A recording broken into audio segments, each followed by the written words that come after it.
नमस्ते छात्रों, मैं प्राध्यापक ए.बी. रहते आपका इस वीडियो में स्वागत करता हूँ। छात्रों, हम जिस समाज में रहते हैं, इस समाज का हम अगर बारीकी से निरीक्षण करेंगे, उसको देखेंगे, तो हमें पता चलेगा कि बहुत सारी ऐसी खामियां हमारे समाज में बसी हुई है।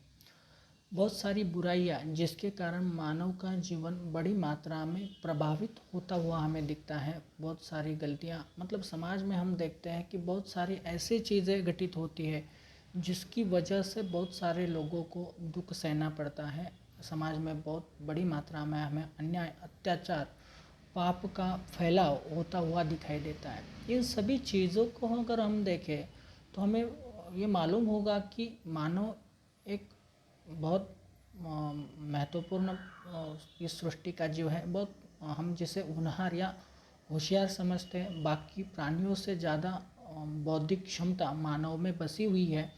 इतना होने के बावजूद भी इतनी सारी खामियां समाज के इस अलग अलग व्यवहार में होते हुए हमें जो दिखाई देती है, क्या कभी हमने इस पर विचार नहीं किया होगा?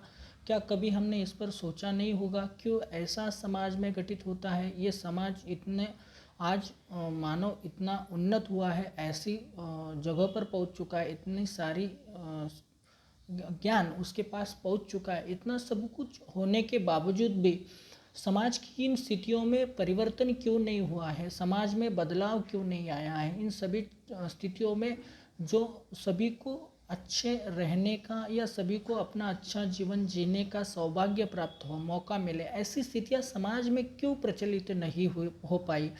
क्यों समाज पूरी तरह से स्वस्थ नहीं बन पाया? क्यों बहुत सारी खामियां समाज में बसी हुई है?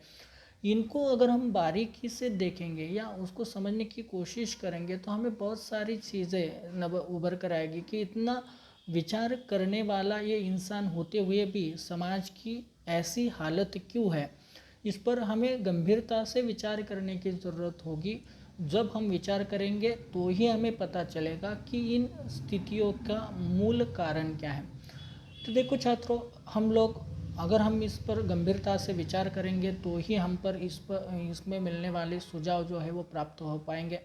समाज में बहुत सारे ऐसे लोग हैं जिन्होंने इन स्थितियों को पहचाना है और उस पर विचार करते हुए उन्होंने इनके उनके ऊपर सुझाव भी सुझाए हैं, बहुत सारे निष्कर्ष निकाले, बहुत सारे कारण उन्होंने प्रकट किए हैं। लेकिन इतना होने के बावजूद भी समाज में परिवर्तन नहीं हुआ, ये वास्तविकता हम नकार नहीं सकते।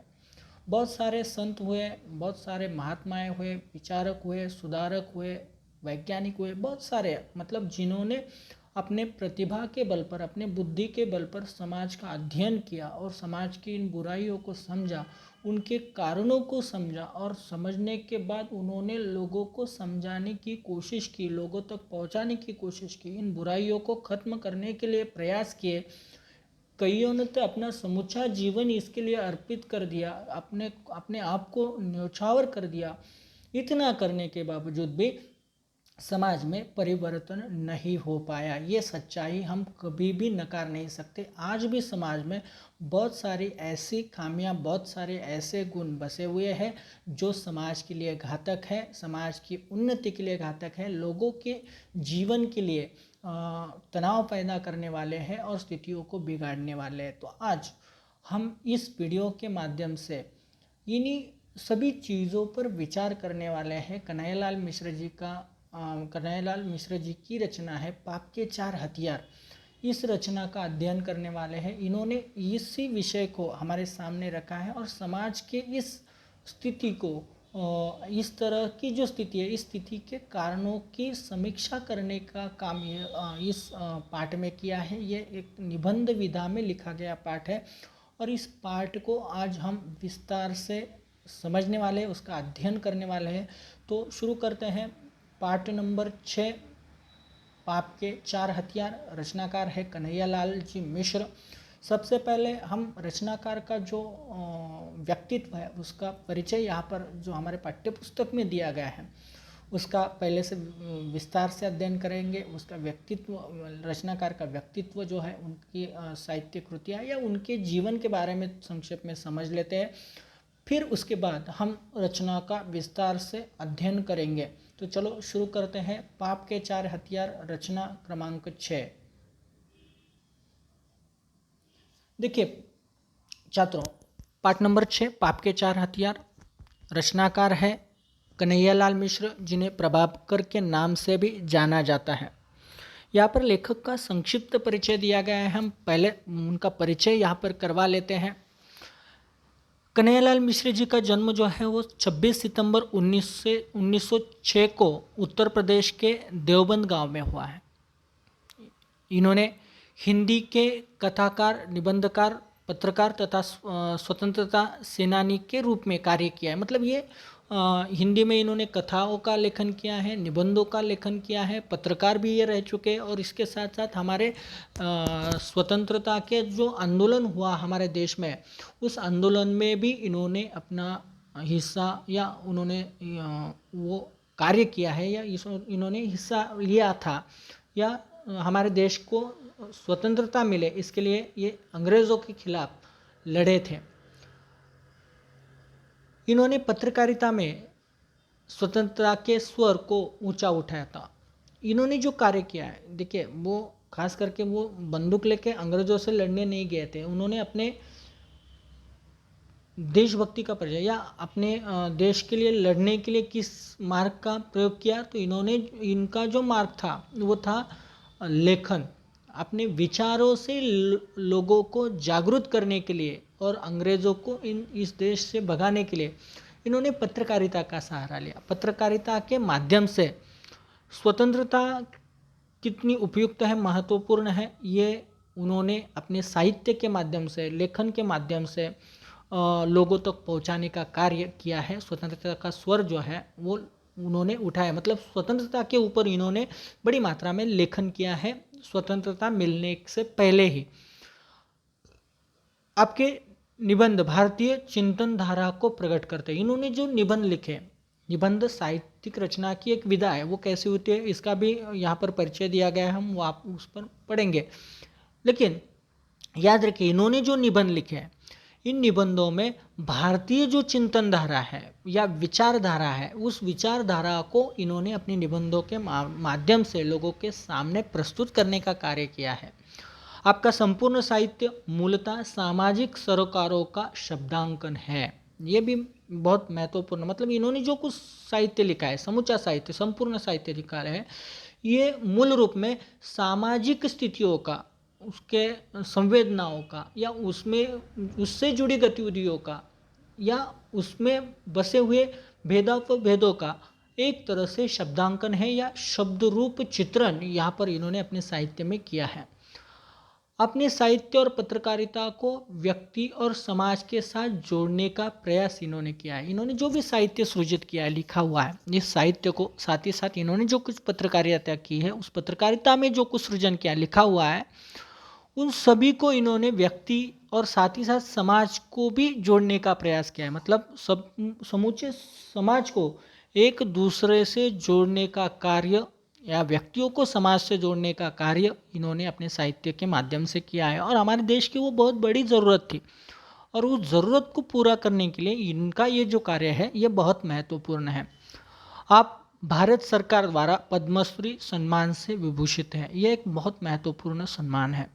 हमें पता है कि हमारे देश के नागरिकों के लिए उनके कार्य के अनुरूप अलग अलग प्रकार के पुरस्कार दिए जाते हैं, जिसमें हमें पता है कि जैसे भारत रत्न है, पद्म भूषण है, पद्म विभूषण है, पद्मश्री है, पद्म पुरस्कार है। इस तरह के सम्मान जो है, जो खास गिने चुने लोग जिन्होंने हमारे देश के लिए, समाज के लिए कुछ कार्य किया है, उस कार्य के आधार पर इनको सम्मानित किया जाता है। तो ऐसे ही आज के जो साहित्यकार है प्रभाकर जी, इनको भी ये पद्मश्री सम्मान, जो कि एक बहुत ऊंचा समझा जाने वाला सम्मान है हमारे देश में, वो उन्होंने प्राप्त किया है। इनकी जो भाषा है, आपकी भाषा सहज, सरल और मुहावरेदार है, जो कथ्य को दृश्यमान और सजीव बना देती है। देखिए बहुत महत्वपूर्ण भाषा, साहित्यकार की भाषा बहुत महत्वपूर्ण होती है। क्यों?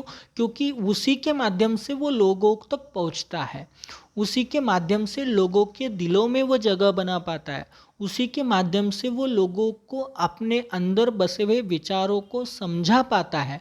और इसीलिए भाषा का अच्छा होना लोगों तक पहुंचने के लिए बहुत महत्वपूर्ण है। और साहित्य के लिए जो भाषा चाहिए वो उस तरह की भाषा जो सहज हो, मतलब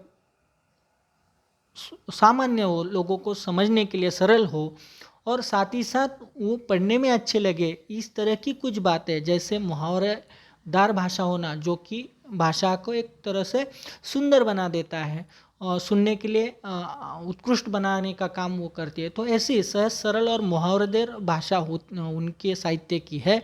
और इसके कारण जो कथ्य होता है, जो मतलब उसका मूल होता है, या साहित्य का जो विषय होता है, जो कुछ कहानी होती है, कथ्य होता है, उसका वर्ण विषय होता है, वो दृश्यमान हो जाता है, दिखने वाला। एक तरह से इतनी अच्छी भाषा है कि भाषा जब लोग पढ़ते हैं, समझते हैं, तो एक तरह से उसका सजीव चित्र ही लोगों के आंखों के सामने उस समय उत्पन्न हो जाता है। इतना अच्छा लेखन या उस तरह की भाषा का प्रयोग इन्होंने अपने साहित्य में किया है।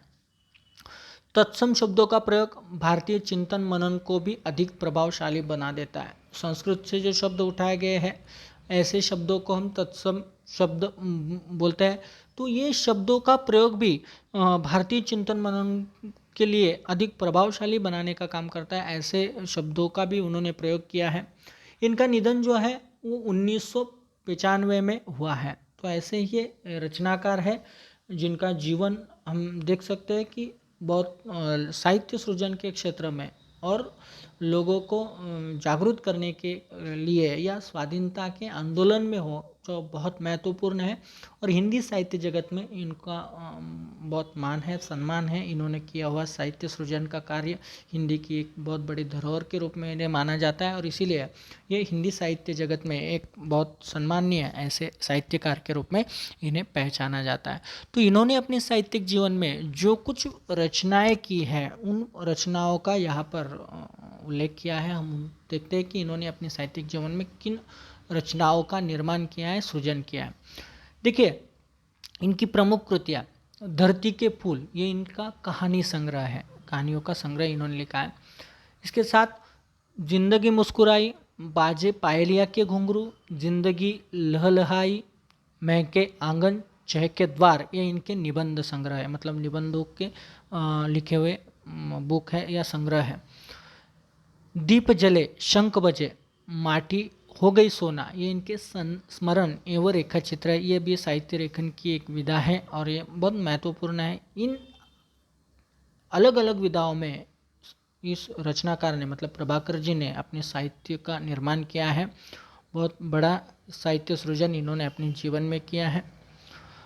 जिस रचना में, जिस विधा में ये रचना हमारे सामने प्रस्तुत की है लेखक द्वारा, उस विधा का परिचय हम यहाँ पर करवा लेते हैं।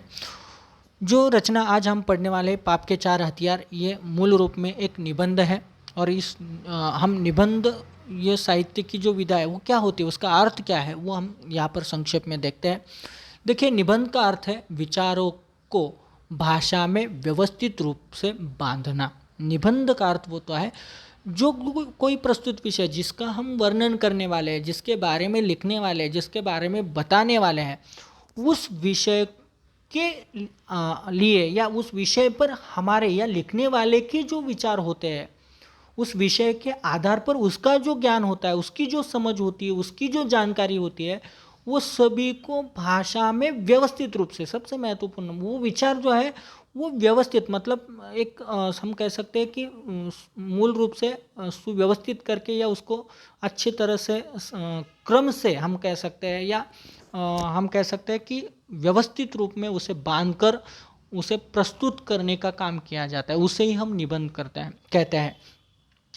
हिंदी साहित्य शास्त्र में निबंध को गद्य की कसौटी माना गया है। मतलब क्या हम कह सकते हैं कि हिंदी साहित्य शास्त्र में ये एक तरह से कहा गया है कि गद्य लिखने वाला या जो व्यक्ति हिंदी का निबंध लिख सकता है, वो साहित्य सृजन में, हिंदी के गद्य साहित्य सृजन में किसी भी विधा में लिख सकता है। मतलब ये एक प्रकार की कसौटी, गद्य लिखना है तो एक तरह से निबंध लिखना आना चाहिए, इतना ये साहित्य की विधा महत्वपूर्ण है, अच्छी है। निबंध में जो पारंगत है वह गद्य की अन्य विधाओं को सहजता से लिख सकता है, इसलिए तो कसौटी माना है। मैंने पहले ही कहा है कि जो निबंध की विधा में पारंगत हो, मतलब ट्रेन हम कह सकते हैं, या लिखने में सक्षम हो, जो अच्छी तरह से निबंध विधा में साहित्य सृजन कर सकता है, वह गद्य की चाहे अन्य कौन सी भी विधा हो, मतलब उपन्यास हो, कथा हो, या संस्मरण हो, रेखाचित्र हो, नाटक हो, ये जो अलग अलग प्रकार की विधाएं हैं जो गद्य में लिखी जाती है, उन बाकी विधाओं को वो सहजता से लिख सकता है अगर वो निबंध विधा लिखने में पारंगत है। अगर वो निबंध विधा लिखने में सक्षम है या अच्छे से वो लिख पाता है, सहजता से लिख पाता है, तो बाकी विधाओं में भी वो उतने ही आसानी से लिख सकता है। इतनी ये महत्वपूर्ण विधा है, और हम कह सकते हैं गद्य लेखन में सबसे मुश्किल विधा के रूप में भी इसे देखा जा सकता है। निबंध विधा में वैचारिकता का अधिक महत्व होता है तथा विषय को प्रखरता से पाठकों के सम्मुख रखने का सामर्थ्य होती है। देखिए, निबंध विधा की एक विशेषता है, इसमें वैचारिकता को बहुत महत्व होता है। मतलब जो भी वर्ण विषय है जिस पर आप निबंध लिख रहे हो, या जो भी लेखक निबंध विधा में जो कुछ साहित्य सृजित कर रहा है, लिख रहा है, उसमें बसे हुए उस विषय के बारे में जो विचार है, उस विचारों का बहुत महत्व होता है। अगर उस विषय के बारे में उसके विचार स्पष्ट है, अच्छे हैं, सही है, सटीक है, तो उसका निबंध उतना ही प्रभावी हो जाता है। मतलब उस व्यक्ति की वैचारिक क्षमता जो है वो बहुत अच्छी होनी चाहिए, तभी वो निबंध विधा में लिख पाएगा। इसीलिए वैचारिकता इस विधा में महत्वपूर्ण मानी जाती है, उसका बहुत महत्व होता है। और इसीलिए विषय को प्रखरता से वो पाठकों के सामने, अगर उसमें वो क्षमता है तो ही वो लोग पाठकों के सामने प्रस्तुत कर पाएगा। तो ये बात हमें याद रखना है कि वैचारिकता भी उसके अंदर हो, और इस साथ ही साथ उस विषय को प्रखरता से पाठकों के सामने या श्रोताओं के सामने सम्मुख करने की या प्रस्तुत करने का सामर्थ्य भी उस रचनाकार में होना चाहिए। अगर वो नहीं है तो शायद उस विधा के लेखन में वो कहीं ना कहीं कम हो सकता है, या हमें उस तरह की विधा या उस तरह का साहित्य सृजन करने में उसको कामयाबी नहीं मिल सकती। इसीलिए निबंध विधा एक बहुत अच्छी विधा है, लेकिन उसके लिए जो क्षमताएं आवश्यक है वो भी बहुत महत्वपूर्ण है, और जिसमें ये क्षमताएं होगी वो निबंध अच्छी तरह से लिख पाएगा या लिख सकता है, और जो अच्छी तरह से निबंध लिखेगा वो बाकी विधाओं को भी अच्छी तरह से लिखने में सक्षम हो सकता है या होगा, ऐसा यहाँ पर हम देख सकते हैं। तो इस तरह से साहित्य की निबंध विधा है जिसका हमने यहाँ पर संक्षेप में परिचय कर लिया है।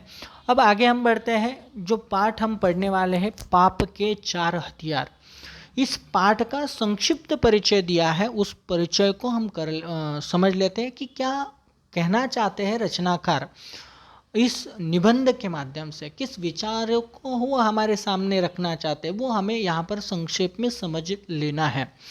देखिए, प्रत्येक युग में विचारकों, दार्शनिकों, संतों, महापुरुषों ने पाप, अपराध, दुष्कर्मों से मानव जाति को मुक्ति दिलाने का प्रयास किया है, परंतु विडंबना यह है कि आज भी विश्व में अन्याय, अत्याचार, भ्रष्टाचार, पाप और दुष्कर्मों का बोलबाला है, और मनुष्य जाने अनजाने इन्हीं का समर्थक बना हुआ है। जो एक बहुत बड़ा वास्तविकता या बहुत बड़ा सच दुनिया में जो बसा हुआ है, सच छुपा हुआ है, या लोग के सामने है, लेकिन उसको हम उस दृष्टि से देखने की कोशिश नहीं करते। वो यहाँ पर लेखक हमें समझाने की कोशिश की है। प्रत्येक युग में, मतलब आज जो समय हम 21वीं शताब्दी में आए हैं, या इस समय में आए हैं कि जो आज तक के समय का सबसे, हम सब कहते हैं कि उन्नत काल है। आज तक जो समय होकर गए हैं मानव जाति के इतिहास में, इसमें से सबसे उन्नत काल जिसे हम मान सकते हैं वो आज का समय है। इस समय तक पहुँचते पहुँचते कई युग बीत गए।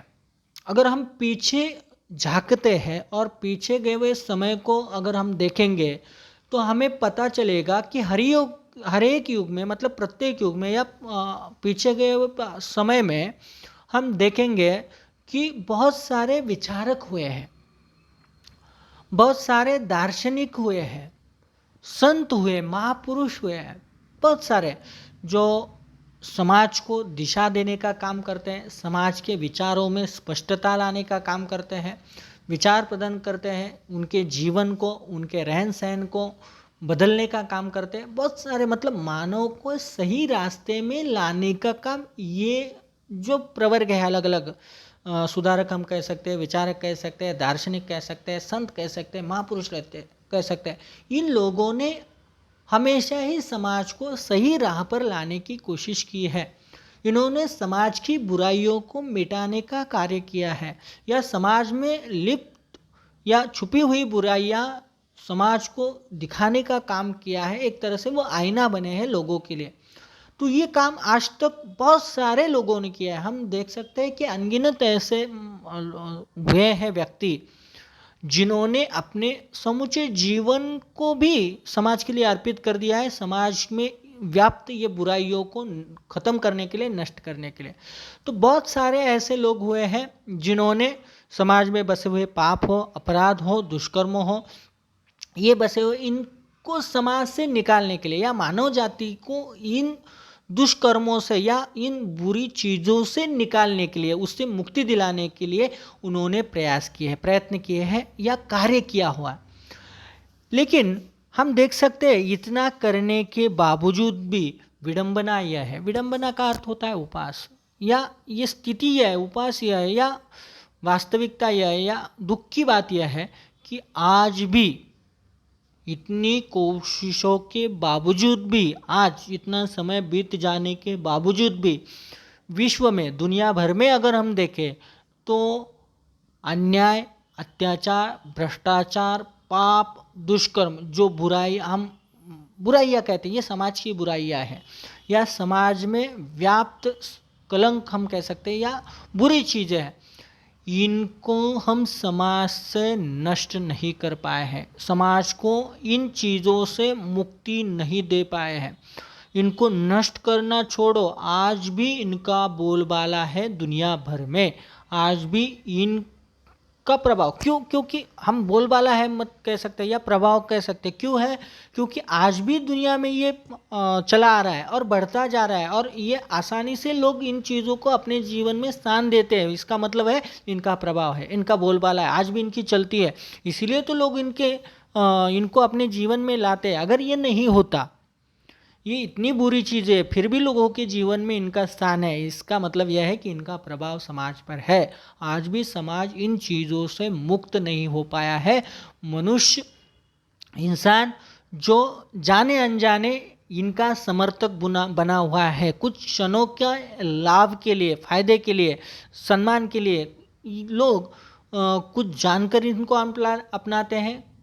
कोई ऐसे है कि जिन्हें पता नहीं है, लेकिन उस क्षणों की भलाई के लिए या लाभ के लिए, सुख के लिए वो अपने जीवन में इन्हें अपना लेते हैं। तो ये सभी चीज़ें मनुष्य के लिए अगर देखें तो बहुत बुरी है, फिर भी समाज में इनका स्थान आज तक बना हुआ है, और समय के अनुरूप इसमें बढ़ोतरी होती हुई दिखाई देती है। यही लेखक ने हमारे सामने रखे हुए बहुत हम कह सकते हैं कि बड़ी समस्या, या समाज का एक बहुत बुरा चित्र हम कह सकते हैं, वो दर्शाने की कोशिश की है।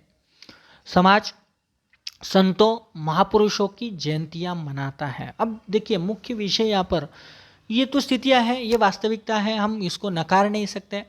हम ये भी देखते हैं कि अगर ऐसा है तो समाज में संतों को, महापुरुषों को सम्मान नहीं होना चाहिए, नहीं होता है, ऐसा हम अगर मानेंगे तो वो भी गलत है। क्योंकि अगर हम देखें समाज में बुराइयां भी है, और जिन्होंने इनके खिलाफ कार्य किया है, इनका अगर समाज में देखें स्थान, तो उनको भी सम्मान प्राप्त होता है। तो हम सच्चाई किसे माने? या तो बुराइयां सही है तो इन लोगों को मानने वाले कोई नहीं होने चाहिए थे, या इनका सम्मान नहीं होना चाहिए था। अगर इनका सम्मान है तो के सम्मान अगर है तो माना जाना चाहिए कि इनने ने जो चीज़ें कही है वो लोगों ने अपनाकर समाज से इन बुराइयों को नष्ट करवा देना चाहिए था, लेकिन वो भी नहीं हुआ है। तो यही जांच का विषय है, इस पर ही विचार करने की स्थिति है कि ऐसा क्यों। समाज तो संतों को, महापुरुषों को मानता है, उनका सम्मान करता है, उनकी जयंतियाँ मनाता है, इसका मतलब है कि उनका सम्मान करता है, उनके जय जयकार करता है, उनके स्मारकों का निर्माण करता है, उनके सम्मान में इतनी सारी चीज़ें करता है, जयंती मनाता है, जय जयकार करता है, उनके स्मारक निर्माण करता है। ये सभी चीज़ें उनके सम्मान में करता है, उनके कार्य की महानता दर्शाने के लिए करता है। मतलब उन्होंने कि जो कार्य किया है वो बहुत महत्वपूर्ण है, अच्छा है, सम्मानीय है, समाज के हित के लिए है। ये सब अपने कृति के माध्यम से वो दर्शाने की कोशिश करता है। लेकिन लेखक क्या कहना चाहते हैं, यही हमें यहाँ पर समझना है कि ये सब लोग करते हैं, लेकिन वो ऊपरी चीज़ें करते हैं, मतलब सम्मान होने का दिखावा करते हैं। या एक तरह से सम्मान है, लेकिन वो सम्मान जिस तरह से दर्शाना चाहिए या जिस तरह से दिखाना चाहिए उसकी अपेक्षा उनकी जो पद्धतियाँ हैं, उनके जो मार्ग है वो शायद उतने सही नहीं है। क्यों? क्योंकि इस तरह की चीज़ें, उनकी जयंतियाँ मनाना, जय जयकार करना, स्मारकों का निर्माण करने में उतना लाभ नहीं है जितना समाज के लिए होना चाहिए। असल में अगर उनको सही सम्मान देना है तो उनके विचारों को अपनाकर अपने जीवन में उसका आचरण करना चाहिए। यही उनका सम्मान करने का सबसे अच्छा तरीका है, सबसे अच्छा मार्ग है। लेकिन समाज में अगर हम देखें, लेखक कहते हैं, परंतु लेखक कहते हैं कि उनके विचारों को अपने आचरण में नहीं उतारता है ये मनुष्य, यही उसकी सबसे बुरी चीज़ है और इसी के कारण ये सभी स्थितियाँ उत्पन्न हुई है। ऐसा क्यों होता है? लेखक ने ये सोचा कि अब लोगों को तो पता है कि उनके ग्रंथों को या उन्होंने लिखे हुए साहित्य को, उन्होंने दिखाए गए मार्ग को हम अपने सिर पर रखकर नाचने से कोई लाभ नहीं है। उस ग्रंथ में दिए गए विचारों को अपने सिर में लेने का मतलब हम उसे समझ ले और अपने जीवन में उसे अपनाएं, यही उसका मार्ग है, यही वो रास्ता है कि जिसके बदौलत हम बदल पाएंगे। लेकिन ऐसा होता नहीं है, यही सच्चाई है। लेखक कहते हैं कि ऐसा क्यों। लेखक ने अपने चिंतन के आधार पर, अपने विचारों के आधार पर, जो कुछ भी उन्होंने उस पर चिंतन किया, विचार किया है, उसके आधार पर इस प्रश्न का उत्तर खोजने का प्रयास किया है। और वो जो उन्होंने खोजा है, जो कुछ भी उन्होंने अपने विचारों के धरातल पर उसकी चिकित्सा की है, उस चिकित्सा को उन्होंने इस निबंध में हमारे सामने प्रस्तुत करने की कोशिश की है। हमें इस पाठ के माध्यम से, इस निबंध के माध्यम से वही देखना है कि लोग ऐसा क्यों करते हैं। जो करना चाहिए, जो उन महापुरुषों ने बताए हुए विचारों को अपने जीवन में, अपने आचरण में अपनाने चाहिए, उसके बजाय वो बाहरी दिखावा करने की कोशिश करते हैं। ऐसा क्यों? क्यों वो उन विचारों को अपनाकर अपने जीवन को सही नहीं करते हैं? क्यों उसे सुधारते नहीं हैं? यही लेखक का मूल प्रश्न है और उसी का उन्होंने समाधान भी खोजने की कोशिश की है और इस पाठ के माध्यम से हम वही देखने वाले हैं। तो चले हम देखते हैं कि लेखक ने किस तरह से इस प्रश्न का उत्तर खोजा है, किस तरह से उनके विचार इस विषय पर है, वो हम अब यहाँ पर विस्तार से देखते हैं। देखिए, पहला परिच्छेद इस पाठ का यहाँ पर दिया है। लेखक ने पाठ की शुरुआत में देखिए, जॉर्ज बर्नार्ड शॉ का एक पैराग्राफ मैंने पढ़ा है। यहाँ पर देखिए, पहले एक किसी विचारक का या कोई व्यक्ति ऐसा है जो बहुत या मतलब जाना माना है, लेखक है और उसके लिखे हुए विचारों से या उन्होंने जो कुछ सृजन किया है, लिखा हुआ है, उस लिखे हुए साहित्य में से लेखक के सामने उनका एक परिच्छेद, पैराग्राफ आया हुआ है। एक लेखक का कुछ अंश आया, लेखन का कुछ अंश आया हुआ है और उस शुरुआत में उन्होंने उस अंश को हमारे सामने प्रस्तुत किया है और उसके आधार पर वह आगे उन्होंने अपने विचारों को हमारे सामने रखा है। तो पहले उन्होंने जॉर्ज बर्नार्ड शॉ का एक पैराग्राफ जो लिखा है, तो सबसे पहले हमें ये पता होना चाहिए कि जॉर्ज बर्नार्ड शॉ है कौन। तो जॉर्ज बर्नार्ड शॉ के बारे में हम अगर संक्षेप में जाने तो हमें पता होना चाहिए कि उनका जन्म जो है वो 26 जुलाई 1856 को आयरलैंड नामक देश में हुआ है। वो आयरलैंड के निवासी हैं या उनका जन्म वहाँ पर हुआ है। इन्होंने साहित्य का नोबेल पुरस्कार किया हुआ है। देखिए, यह इससे ही पता चल जाता है कि साहित्य का नोबेल प्राप्त करना मतलब ये एक ऊंचे दर्जे का बहुत महत्वपूर्ण, दुनिया भर में जो साहित्यकार होते हैं उस साहित्यकारों में से कुछ ही गिने चुने साहित्यकारों को नोबेल पुरस्कार प्राप्त होता है, जो कि बहुत ऊंचे दर्जे का साहित्य सृजन करते। तो ऐसे ही ये साहित्यकार है, इसीलिए तो उन्हें साहित्य का नोबेल पुरस्कार प्राप्त हुआ है। ये बर्नार्ड शॉ जो है वो एक महान नाटककार है, कुशल राजनीतिज्ञ है तथा समीक्षक रह चुके हैं। मतलब इन्होंने बहुत सारे नाटकों का, ड्रामाओं का लेखन किया है। राजनीतिज्ञ भी रहे हैं, राजनीति की बहुत अच्छी समझ इनके जीवन में इनको रही है, और इसके साथ साथ समीक्षक भी रहे हैं। मतलब साहित्य की समीक्षा करने की क्षमता भी इनकी रही है, बहुत सारे साहित्य का समीक्षण भी इन्होंने किया है। Pygmalion, doctor dilemma, man and Superman, Caesar and Cleopatra इनके प्रसिद्ध नाटक हैं। ऐसे साहित्यकार हैं ये जॉर्ज बर्नार्ड शॉ, जिनका कुछ अंश, लेखन का कुछ पैराग्राफ हमारे सामने रचनाकार में रखा हुआ है, उनके विचारों को रखा हुआ है। तो ये जॉर्ज बर्नार्ड शॉ एक महान लेखक है, और उन्हीं के कुछ पंक्तियाँ या कुछ परिचित या कुछ साहित्य का अंश हमारे सामने रखा है। वो सबसे पहले वो क्या है हम देखते हैं। वह जॉर्ज बर्नार्ड शॉ का एक पैराग्राफ मैंने पढ़ा है, वह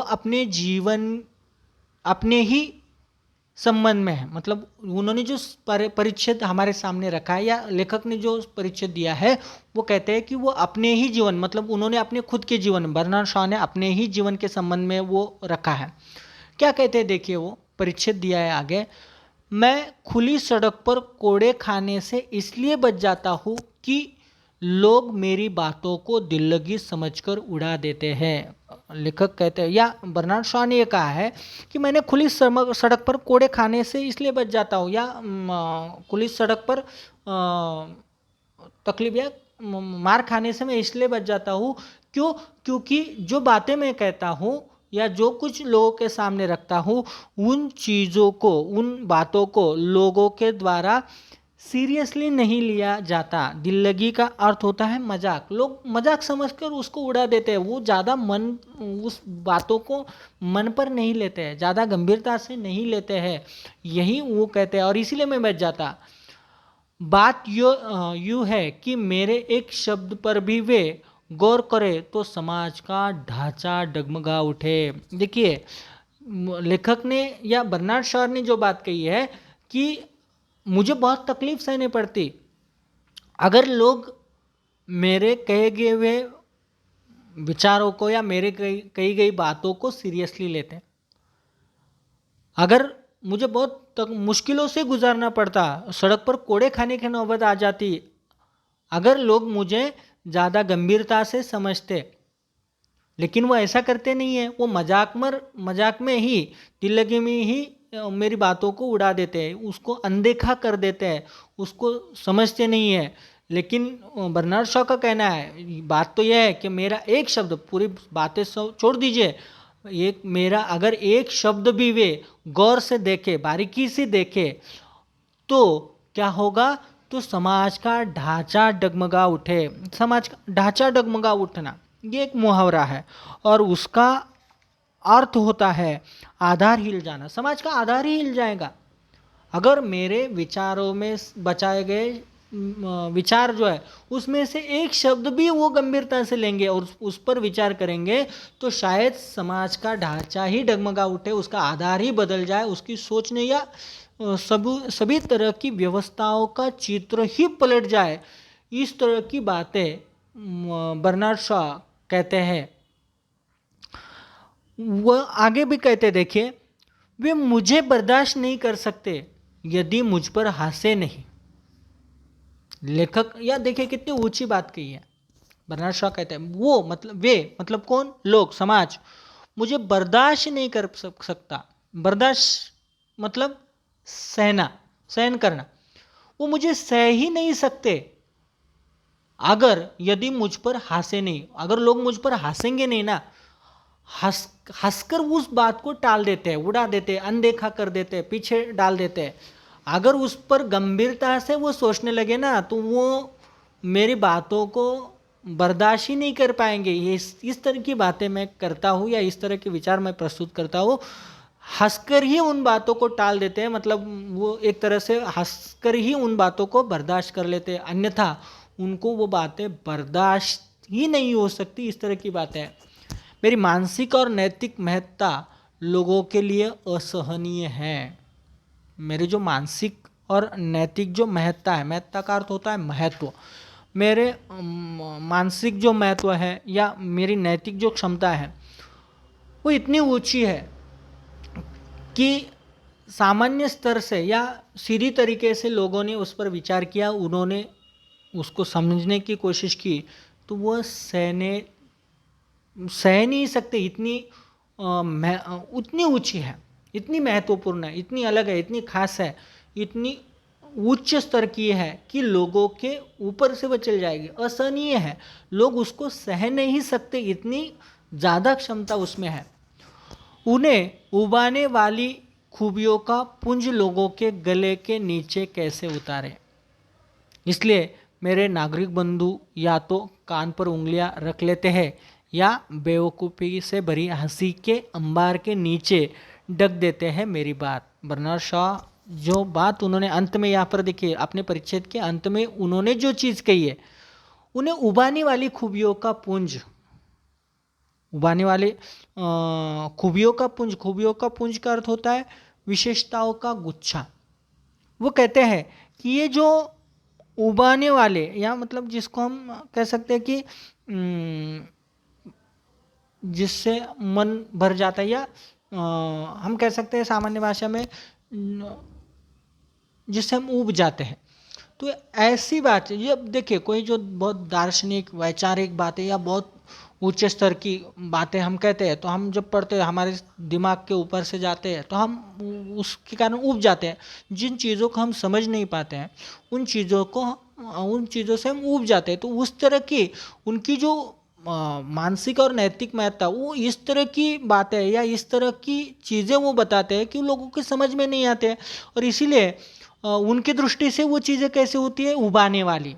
जब कोई विचारक अपनी वैचारिक स्थितियों का प्रदर्शन करता है, बहुत अच्छी बात है या बहुत बड़ी बात है, या कोई हम कह सकते हैं तार्किक बात है, जिसको हम फिलॉसफी कहते हैं, तो ऐसी बातें अगर हम कहते हैं, करता है कोई भी करता है, तो हम जैसे जो सामान्य जन होते हैं उन लोगों को उन बातों का उतना जो अर्थ है, जिस तरह से वो बताते हैं और जितनी क्षमता से बताते हैं, अगर वो हम नहीं समझ पाते तो हमारी दृष्टि से वो बातें क्या होती हैं, हमारी दृष्टि से वो उबाने वाली बातें हैं। और ऐसी उबाने वाली बातें जो हैं वो लोगों तक जब चली जाती है तो उस उनको वो उबाने वाली लगती है, लेकिन असल में उन बातों में क्या होता है, खूबियों का पुंज। खूबियों का पुंज का अर्थ होता है विशेषताओं का गुच्छा। बहुत सारी विशेषताएं उन बातों में बसी होती है, लेकिन ऐसा होने के बावजूद भी वो उबाऊ और बहुत ऊंचे स्तर के होने के कारण लोगों के गले के नीचे कैसे उतरे। अब यहाँ पर भी एक मुहावरा होता है, गले के नीचे उतरना। गले के नीचे उतरना उसका अर्थ होता है स्वीकार करना। तो इस तरह की चीज़ है, तो वो लोग कैसे स्वीकार करेंगे। खूबियों का अच्छी चीज़ों के लिए वो कही गई है, और लोग तो ऐसे हैं कि अच्छे एक तरह से और इतनी बढ़िया बातें हैं वो असल में लोगों को ज़्यादा पसंद नहीं आते हैं। कोई हम देखते हैं कि कोई विचारक कोई अच्छी सी किसी विषय पर अपने विचारों को प्रस्तुत करता हो, सामान्यतः हम इन जनरल दुनिया का चित्र देखें और कहे कि कई फिल्म चल रही है, कोई कॉमेडी चल रही है, कोई ऐसे हास्य व्यंग्यात्मक शो चल रहा है तो लोग बहुत बड़ी मात्रा में जाते हैं, लेकिन किसी वैचारिक का कोई वैचारिक व्याख्यान अगर कहीं चल रहा है तो हम देखते हैं कि गिने चुने लोग ही वहाँ पर पहुँचते हैं। तो ये समाज की सच्चाई है और इसीलिए लेखक की इन उच्च मानसिक बातें या नैतिक महत्ता वाली जो बातें हैं, उनके जो व्यक्तित्व है वो इस तरह का है। तो उन्होंने जो अच्छी बातें भाई खूबियों का पुंज जो लोगों के सामने रखा है वो लोगों के गले के नीचे नहीं उतर पाता। कैसे उतरेगा वो? क्योंकि लोगों को उन बातों में उबाने वाली चीज़ें दिखती है, लोग उसकी ओर ध्यान नहीं देते। अगर जो जिस चीज़ से उब जाता है ना उसके पास नहीं जाता तो लोगों को एक तरह से वो उबाने वाली लगती है, इसीलिए वो लोगों के गले नहीं उतरती है। और इसीलिए वो आगे कहते हैं कि मेरे नागरिक बंधु या तो कान पर उंगली रख लेते हैं या बेवकूफ़ी से भरी हंसी के अंबार नीचे ढक देते हैं, अंबार के नीचे मेरी ढक देते हैं मेरी बात। तो बहुत सुंदर। तो इसलिए लोगों के रिएक्शंस उस पर कैसे होते हैं देखिए, जो कि वास्तविकता में समाज के सुधार के लिए या समाज में बदलाव के लिए बहुत अच्छी होगी। इन चीज़ों का अगर समाज ने स्वीकार करना चाहिए और इतना ज्ञान या इतनी महत्वपूर्ण चीज़ें अगर लोगों को मिल रही है तो लोगों ने उसका धन्यवाद करना चाहिए। लेकिन असल में लोग उस पर क्या करते हैं देखिए, जो नागरिक बंधु है, लोग लेखक कहते हैं या बर्नार्ड शॉ कहते हैं कि जो नागरिक बंधु या जो उनके देश के लोग हैं ये तो उस पर एक तो क्या करते हैं कि उसके अनदेखा करने के लिए दो तरह के चीज़ें वो करते हैं। एक तो कान में उंगली रख देते हैं, मतलब वो सुनना ही नहीं चाहते। पहली चीज़ तो क्या है कि इससे बचने के लिए वो कहते हैं कि चलो कान में उंगली डालना, उसका अर्थ ये होता है कि वो उन चीज़ों को सुनना ही नहीं रखते चाहते, कान में उंगली रख देते या बेवकूफ़ी से भरी हंसी हंस देते हैं, मतलब उसको समझकर उस पर अपने एक तरह से रिएक्शन नहीं देते। तो बेवकूफ़ मतलब अनदेखा कर कर बेवकूफ़ जैसे हंसी जो है वो हंसी हंसकर या उसके अंबार का अर्थ होता है ढेर, उस हंसी के ढेर के नीचे उस महत्वपूर्ण बात को वो दबा देते हैं, ढक देते हैं, उसे नष्ट कर देते हैं। मतलब जो चीज़ लेखक कहना चाहते हैं, जो बातें या जो खूबियाँ जो विशेषता है वो बताना चाहते हैं, जो व्यक्ति के लिए, जो समाज के लिए, जो सबके लिए लाभदायक है, जिससे अपनाने से समाज में परिवर्तन हो सकता है, व्यक्तित्व में परिवर्तन हो सकता है, जो कि ज्ञान की बातें हैं, सबके हित की बातें हैं, लेकिन वो लोगों के समझ के बाहर है। और ऐसा होने के कारण लोग या तो उसे सुनते ही नहीं है या सुनने के बावजूद या सुनकर भी न समझने के कारण या तो वो बेवकूफ़ी जैसे हंस देते हैं उस पर और अनदेखा कर देते हैं, मतलब उसे अपनाते नहीं है। स्पष्ट शब्दों में कहे तो उसे अपने जीवन में अपनाने के लिए कोई तैयार नहीं है, उसे स्थान नहीं देता कोई भी अपने जीवन में। शॉ के इन शब्दों में अहंकार की पैनी धार है, यह कहकर हम इन शब्दों की उपेक्षा नहीं कर सकते, क्योंकि संसार का बहुत ही महत्वपूर्ण सत्य इन्होंने इन बातों के माध्यम से हमारे सामने रख दिया है। अब देखिए लेखक ने यहाँ पर जो चीज़ें हमारे सामने रखी है, मतलब बर्नार्ड शॉ का ये जो वाक्य है, इस परिच्छेद है, इस परिच्छेद को पढ़ने के बाद हमें पहले तो ये लगेगा कि देखो बर्नार्ड शॉ खुद ही खुद के बारे में क्या कह रहा कि मेरी बातें ऐसी है वैसे है, लोगों के समझ के बाहर है, और लोग उसे अनदेखा कर देते हैं, उंगलियां डाल देते हैं, मेरा नैतिक और मानसिक महत्व इतना ज़्यादा है।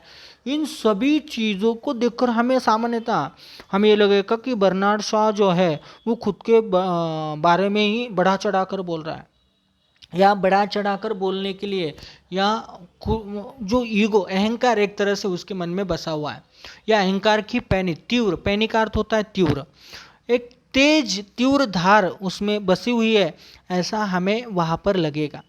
उनकी बातें सुनकर तीखी ऐसी धार उसकी बातों में अहंकार जो है उनके बातों में हमें दिखाई देगा, लेकिन अहंकार से भरी हुई बातें हैं यह कहकर हम भी उसे न टालें, ऐसा लेखक ने यहाँ पर सुझाव दिया है। यह बातें हम अहंकार से भरी हुई है, इन शब्दों में अहंकार है, ऐसा कर कर बाकियों की तरह हमें भी उसकी उपेक्षा नहीं करनी चाहिए, उसे अनदेखा जो है नहीं करना चाहिए, उसकी अवहेलना नहीं करनी चाहिए। उसको दूर नहीं करना चाहिए, उसकी अपेक्षा नहीं करनी चाहिए, उसका तिरस्कार नहीं करना चाहिए, ऐसा लेखक कहते हैं। उपेक्षा का अर्थ होता है अवहेलना या अनदेखा, नहीं करना चाहिए या नहीं कर सकते। क्यों? क्योंकि इसमें जो चीज़ उन्होंने बताई है या जो विषय या जो वास्तविकता उन्होंने बताई है, संसार का बहुत ही महत्वपूर्ण सत्य, एक बहुत ही बड़ा सच हमारे सामने रखने की कोशिश बर्नार्ड शॉ ने इस परिच्छेद में हमारे सामने किया है। क्या कहना चाहते हैं लोग लेखक? देखिए, इस परिच्छेद के माध्यम से वो हमारे सामने क्या रखना चाहते हैं। लेखक कहते हैं संसार में पाप है, सच है और कोई भी नकार नहीं सकता। आज भी संसार में पाप है, सदियों से आज भी संसार में पाप है। जीवन में दोष है, व्यवस्था में अन्याय है, व्यवहार में अत्याचार है। ये सारी चीज़ें वास्तविकता में है, इसको कोई भी नकार नहीं सकता। आज भी संसार से पाप खत्म नहीं हुआ है। जीवन में जो कुछ गलतियां दोष है वो बसे हुए हैं, वो पूरी तरह से निकले नहीं है, कम ज़्यादा हुए हैं लेकिन निकले नहीं है। व्यवस्था में हम देख सकते हैं कि अन्याय बड़ी मात्रा में है, बहुत सारे अन्याय होते हुए हम देखते हैं। व्यवहार में भी बहुत सारे अत्याचार देखने को मिलते हैं और इस तरह समाज पीड़ित और पीड़क वर्गों में बट गया है। और इसीलिए समाज के दो गटों में या दो विभागों में यहाँ पर लेखक ने एक तरह से वर्गीकरण किया है, या लेखक को समाज दो गटों में बटा हुआ दिखाई देता है, दो विभागों में बटा हुआ दिखाई देता है। एक वो जिस पर अन्याय हुआ है, अत्याचार हुआ है, ऐसे जो लोग होते हैं वो पीड़ित होते हैं, उनको सहना पड़ता है। समाज में जिनको सहने की नौबत आती है अन्याय अत्याचार, ऐसे जो लोग होते हैं उसे पीड़ित कहते हैं। तो लेखक के दृष्टि से यहाँ पर दो गट है। इसमें से पहला गट जो सहता है, जिनको बहुत सारी समस्याओं का सामना करना पड़ता है, ऐसे जो है या बड़े लोगों के कारण उन्हें बहुत सारी कठिनाइयों को झेलना पड़ता है, तो ऐसा जो गट है उसे पीड़ित कहा है। और दूसरा वर्ग है जिसे पीड़क कहा गया है। पीड़क मतलब जो पीड़ा पहुंचाने का काम करता है। जो पीड़ित वर्ग है, उस पीड़ित वर्ग के लिए जो पीड़ा निर्माण करने का काम करता है वो दूसरा वर्ग होता है, वो पीड़क वर्ग। मतलब संसार की जो पीड़ाओं का निर्माण करने वाला, पीड़ा पहुंचाने वाला, दूसरों को तकलीफ देने वाला, अन्याय अत्याचार बरसाने वाला, दूसरों पर अन्याय करने वाला, अत्याचार करने वाला जो वर्ग होता है वो पीड़क होता है। मतलब एक वर्ग वो है जो पीड़ा सहता है, तो एक वर्ग वो है वो जो पीड़ा देने का काम करता है, पीड़ा उत्पन्न करने का काम करता है। एक वर्ग वो है अन्याय अत्याचार सहता है, तो दूसरा वर्ग होता है वो अन्याय अत्याचार करने का काम करता है। एक जो है वो पाप उत्पन्न करने का काम करता है, जीवन में दोष निर्माण करने का काम करता है, वो होता है पीड़क वर्ग। ऐसे दो वर्ग समाज में खासकर देखे जाते हैं, ऐसा लेखक ने कहा है। और इसीलिए लेखक आगे कहते हैं, देखिए, सुधारक आते हैं, जीवन की इन विडंबनाओं पर घनघोर चोट करते हैं। लेखक कहते हैं कि ऐसी स्थिति में जब इसके कारण समाज दूषित हुआ है, संसार में जब पाप होता है, जीवन में दोष होता है, व्यवस्था में अन्याय होता है, व्यवहार में अत्याचार होता है, समाज में पीड़ित और पीड़क वर्ग होता है, तो ऐसे स्थितियों में संसार में असंतुलन होता है, बुराइयां लिप्त होती है, समाज में कुछ गलत चल रहा होता है, खराब हुआ है और उसे सुधारना आवश्यक है।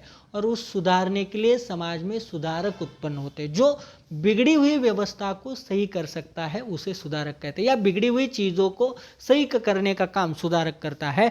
और इसीलिए ऐसे बहुत सारे सुधारक जो व्यवस्था को सही करने का काम करते हैं वो सुधारक आते हैं। जीवन की ये जो विडंबनाएं हैं, विडंबना का अर्थ होता है उपहास।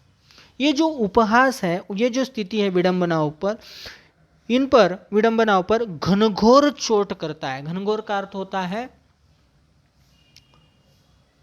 भयंकर, प्रभावित, बहुत तेजी से या बहुत प्रभाव से।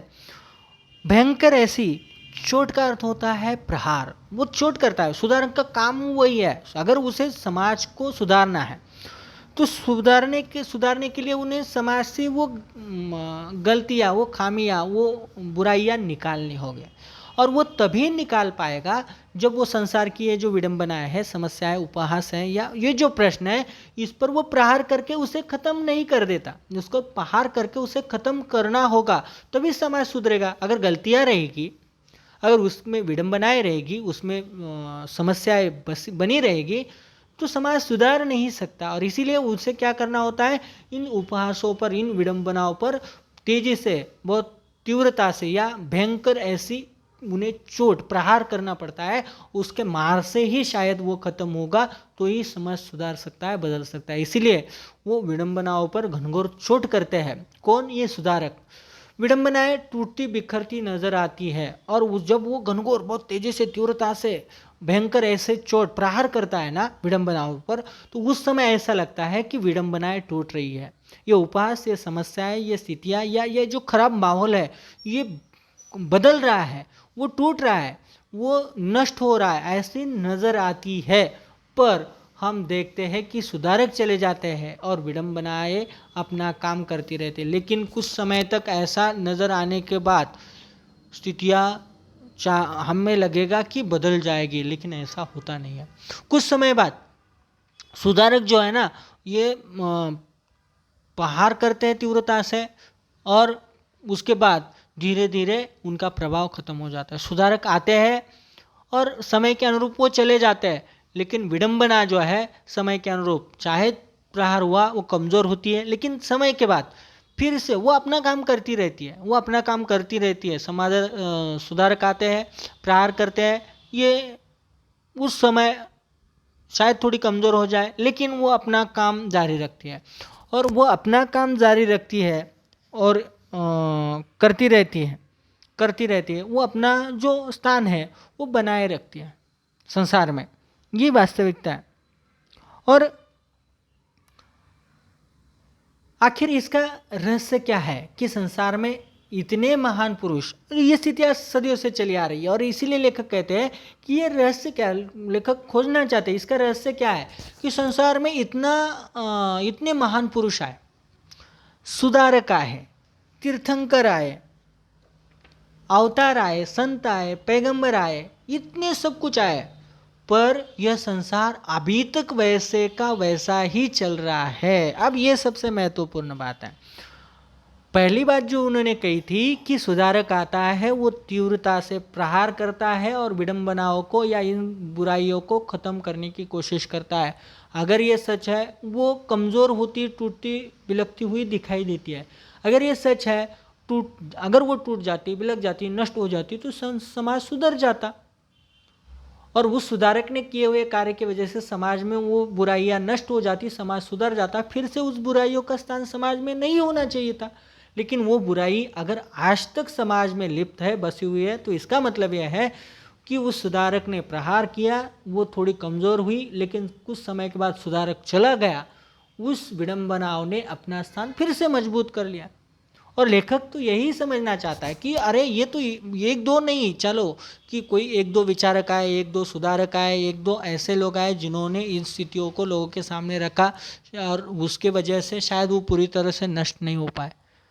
ऐसा तो है नहीं, क्योंकि समाज में अगर हम उसका इतिहास देखेंगे तो हमें पता चलेगा कि संसार में बहुत सारे इतने महान लोग आकर गए, इतने सारे पुरुष हुए हैं, महापुरुष हुए हैं, कितने सारे सुधारक हुए हैं, तीर्थंकर हुए हैं। तीर्थंकर हम जिसे कह सकते हैं कि आप देखिए, जैन धर्मों के 24 ऐसे उपास्य मुनि रह चुके हैं जिनको बहुत पवित्र या सम्माननीय स्थान प्राप्त हुआ है। तो ये तीर्थंकर जिन्होंने समाज को सुधारने की कोशिश की, ये भी हुए हैं।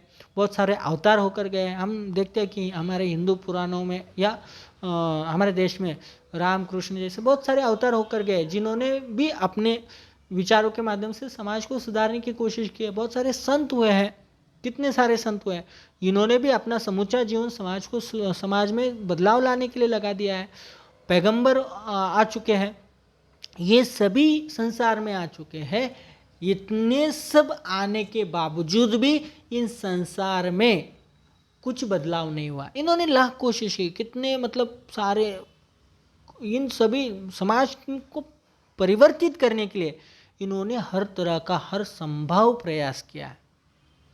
इन्होंने लोगों को बदलने के लिए, समाज को बदलने के लिए हर कोशिश की है, लेकिन अभी तक समाज में बदलाव नहीं हुआ है। आज भी समाज वैसा का वैसा ही चल रहा है। आज भी समाज में वो सुधार नहीं ला पाए या नहीं आ पाया जो हम पाना चाहते या देखना चाहते हैं। इसे वे क्यों नहीं बदल पाए, ये महत्वपूर्ण प्रश्न है। बदलना तो चाहते थे, उन्होंने जी जान से कोशिश की, और एक ने नहीं हजारों ने कोशिश की, पूरी तरह से की। इतना सब करने के बावजूद भी ये समाज क्यों नहीं बदल पाया?